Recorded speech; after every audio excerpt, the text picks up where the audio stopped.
साताऱ्याचा प्रसिद्ध ठोसेघर धबधबा पाहण्यासाठी पर्यटकांची मोठी गर्दी होती। गेल्या 5 दिवसांपासून सुरू असलेल्या संततधार पावसामुळे डोंगरमाथ्यावरील ओढे नाले वाहू लागलेले।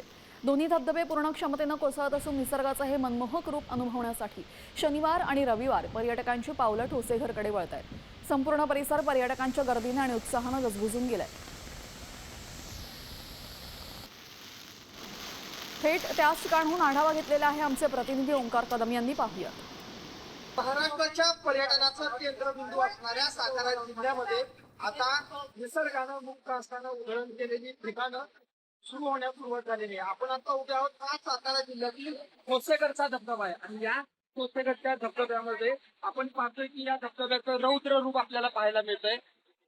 डोंगरावरून फेसाळत पडणारं पाणी आणि त्या प्रवाहातून तयार झालेला हा धबधबा आपण पाहतोय। मोठ्या प्रमाणात पावसाला सुरुवात झाल्यामुळं या ठोसेघर परिसरामध्ये आता पर्यटकांची सुद्धा रेलचेल सुरू झालेली आहे। एकूणच पावसाळा सुरू झाला की पर्यटकांची पावलं ही या सातारा जिल्ह्याच्या विविध ठिकाणी यायला सुरुवात होतात। आता आपण पाहतोय की साताऱ्यातील ठोसेघर मध्ये मोठ्या प्रमाणात पर्यटक यायला सुरुवात झाले आहे आणि या धबधब्याचा आनंद घेण्यासाठी आता हळूहळू पर्यटकांच्या पावलं या दिशेने वळायला सुरुवात झालेली आहे। ओंकार कदम, साम न्यूज, सातारा।